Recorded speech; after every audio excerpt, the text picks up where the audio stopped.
kuat, gak kuat, gak kuat.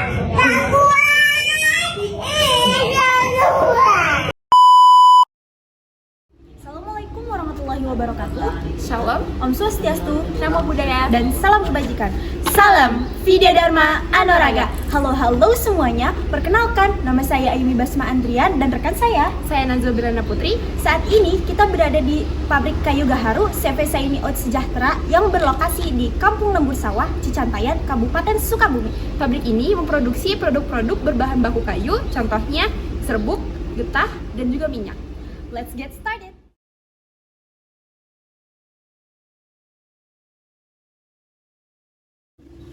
Maaf Bapak, sebelumnya mengganggu waktunya.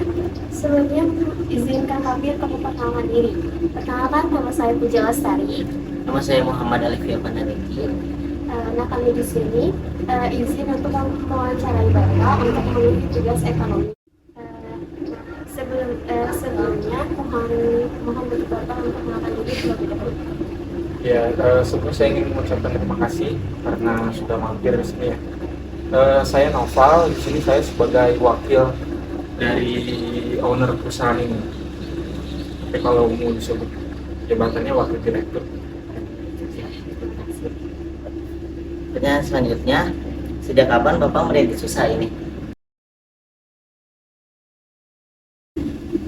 Oke, sebelumnya ini bukan saya ya. Oh iya. Saya kan wakil.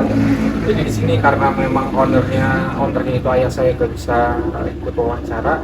Jadi saya di sini yang menyampaikan yang saya tahu aja gitu ya. Tadi pertanyaannya dari kapan? Usaha ini Oke. Jadi perusahaan ini udah berdiri dari tahun 2004.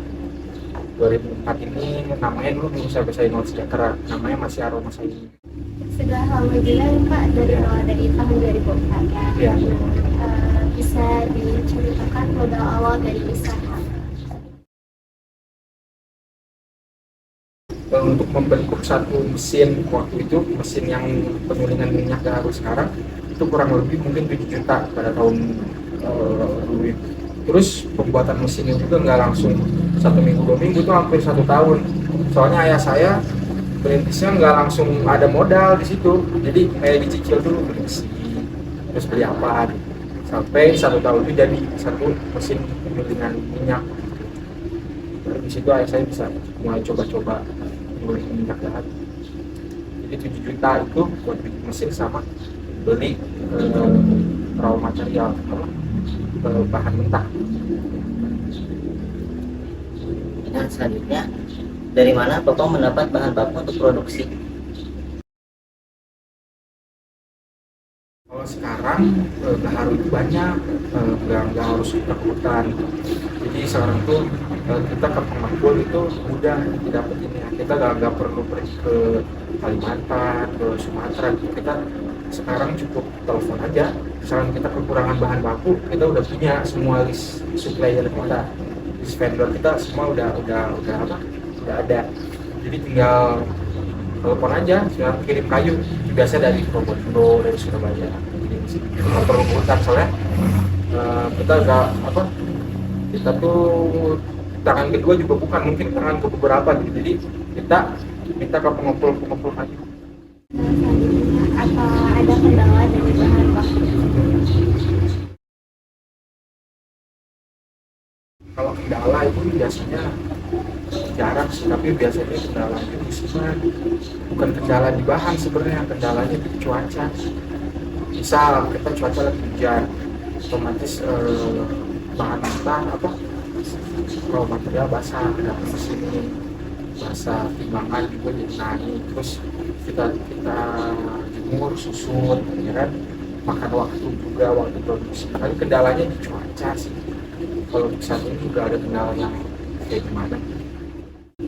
Untuk selanjutnya, dalam sehari berapa banyak produk yang bisa terjual? Karena produk kita ini jatuhnya juga sebagai supplier sebenarnya, supplier juga kita ke perusahaan-perusahaan besar gitu. Kita itu kan di sini bikin dari bahan mentah menjadi produk setengah jadi, ada juga produk jadi. Cuman kita tuh fokusnya ke setengah jadi.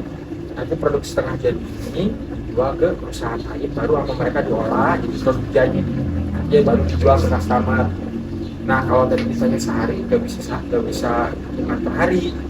Jadi kita tuh misalkan ada pembeli nih, customer beli, ini kita produksi dulu. Kalau barangnya misalkan kita ada stoknya di gudang, itu langsung kirim hari ini juga. Cuman ada minimal ordernya kan, minimal ordernya udah pasti tonan gitu. Jadi kalau ditanya sehari nggak bisa, paling bisa dipukul rata itu sebulan 3 sampai 4 kontainer gitu. Kira-kira berapa omset per bulan? Omset ya, omset itu pendapatan. Kalau omset itu dari 1 per bulan Ya, per bulan. itu harus sekali lagi, mungkin per ini aja ya, per kontainer. Kalau per kontainer itu untuk omset bisa 300 juta sampai 700-800 juta satu kontainer ya, itu pendapatan Bapak. Terus bagaimana cara Bapak agar usaha ini terus berkembang dan mampu bersaing dengan pengusaha lain di tengah banyaknya persaingan saat seperti ini?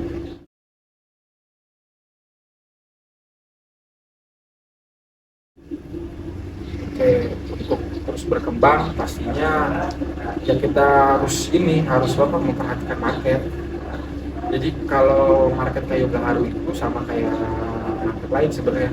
Jadi kita bisa nebak siklus customer tuh kayak gimana. Misalkan customer kita kan dari Timur Tengah, kita bisa tahu kalau dari Dubai itu pesennya apa, dari Yaman pesennya apa. Itu kita usahain ngikutin marketnya itu, market share itu. Misalkan untuk Yaman di sana lakunya murah-murah. Kita gimana caranya kita nyari raw material, nyari bahan mentah itu, nyari bahan baku itu yang bisa kita tekan serendah mungkin harganya. Nanti barang kita yang dibeli, soalnya customer Yaman itu nyarinya barang murah. Misalkan kalau Dubai dia nyarinya misalkan kualitas, ya bentuk, masalah harganya berapa. Udah kita fokus di situ, kita fokus produksi bentuknya sebagus mungkin, isinya, quality controlnya kita terus beberapa kali quality control sebelum dikirim ke kontainer supaya customernya balik lagi, terus kita bisa bersaing. Terus yang paling penting itu ya strateginya apa, jujur. Itu paling penting, mau di usaha apapun harus jujur. Siapa saja target pasar dari Target pasarnya untuk kayu gaharu itu Timur Tengah ya, tapi Asia kayak Cina, terus Vietnam, Thailand juga ada. Cuman kalau untuk kebanyakan Timur Tengah, Dubai, Arab Saudi, Yaman, pasar dari luar negeri? ya kebanyakan bahkan luar negeri. Indonesia jarang sebenarnya yang beli sampai kontainer paling 100 kilo, 200 kilo. Lebih banyak luar negeri. Ya, luar negeri. Untuk bentuk pemasaran ada apa aja sih buat memasarkan produk ini? Itu selalu membawa identitas di setiap pengiriman barang. Misalkan ada customer Dubai, bisa kita pakai label di bagsnya, di karungnya. Jadi nanti otomatis kalau barang itu sampai di Dubai, ada orang yang memang lagi cari bahan itu melihat label kita, dia otomatis memesannya kita ya. Kemudian apa yang dimiliki produk Bapak dibanding yang lain? Unggulannya misalnya kita jual serbuk, di kita ini serbuk sampai dibuat quality controlnya berkali-kali. Jadi serbuk itu mereka kalau udah sampai di customer, mereka siap tinggal produksi gitu. Kebanyakan yang saya tahu, kebanyakan perusahaan lain di Indonesia itu kalau mereka jual serbuk ya apa adanya gitu. Mungkin bisa ada kotoran, mungkin bisa ada sampah-sampah plastik atau sampah debu-debu. Kan serbuk kan dijemur ya, itu kemungkinannya banyak kan ada sampah-sampah masuk. Nah itu dia kelebihannya. Kalau di kita isi beberapa kali, quality control beberapa kali sampai si serbuk ini atau si teri atau mesin sekali ini sampai ke mereka udah langsung siap produksi mereka gak usah lagi bersihin lagi, gak usah lagi ayak lagi, gak usah, jadi langsung pakai bisa, soalnya udah kami QC-nya sudah diperhatikan benar-benar di sini. Intinya Kualitasnya bagus. Iya. Ya. Apakah pernah terjadi penurunan kualitas produk itu, Pak? Kualitas produk alhamdulillah belum, malahan kalau dilihat dari dulu sama perkembangan pabrik, udah lihat kan pabrik ya berkembangnya pabrik makin besar, makin diperhatikan, malah makin bagus, kita berusaha makin bagus. Untuk penurunan nggak ada, cuman untuk insiden ada, misalkan kita kirim gaharu lewat kontainer, lewat kapal, bisa aja kan di kapal kena banjir, masuk ke dalam kontainer airnya, jadi di situ bisa aja nanti barang sampai ke sana, beberapa barang yang basah, itu kan kita nggak bisa prediksi ya, itu kan masuk kecelakaan kan, paling gitu. Kalau penurunan nggak ada, paling kecelakaan di pengiriman sih, akhir atau Apakah harga produk ini selalu tetap atau pernah mengalami kenaikan atau bahkan penurunan yang harganya? untuk harga sama kayak yang lain, itu beberapa banyak faktor yang mempengaruhi. Contohnya misalkan di hulu, di pengepul, di yang menjual kayu, biasa kita beli kayu dari mereka, misalkan di sana tadi musim hujan, para petani yang ngumpulin kayu di sana misalkan kesulitan nih karena hujan, medannya kan susah ya, mereka yang kerja medannya susah, otomatis kan mereka butuh uang tambahan kan, uang misalkan transport mereka, uang misalkan camping, camp mereka di hutan atau di mana, mereka nggak tahu, atau juga saya juga nggak tahu mereka carinya di mana. Tapi di situ otomatis ada biaya tambahan, otomatis mereka pengen harga ditaikin, dan kita dengan terpaksa beli dengan harga otomatis nanti kita juga menyesuaikan kan gitu ya. Jadi sesuai faktor, bisa menyebabkan cuaca, bisa juga mengikuti dolar turun kita turun, dolar naik kita naik. Luar negeri juga keuangan bank. Iya. Itu jadi saja Bapak yang bisa kami pertanyakan mengenai keuangan dari produk ini. Mungkin sekian, mohon maaf Bapak mengganggu waktunya ya. Terima kasih. Ya, kami cukupkan sampai di sini. Kesimpulan yang dapat kita ambil dari video tadi ialah bahwa perusahaan ini dibangun dari 2004 dengan modal yang sangat kecil, hingga sekarang perusahaan ini berkembang lebih maju dan banyak mengeksplor barang-barang ke luar negeri dibandingkan di dalam negeri. Nah, itu tadi video rahasia seputar keuangan CV Senior Sejahtera. Terima kasih kepada Ibu Guru dan Akang Tete yang sudah menonton. Jangan lupa like, comment, share, and subscribe. Stay healthy and stay safe ya. Bye-bye.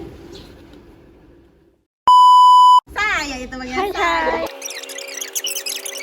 Berada di pabrik Gahayu. Contohnya serbuk, minyak, garam. Nama saya Ayumi Basma Andrian dan rekan saya, ya dia udah main. Let's get started. Ya.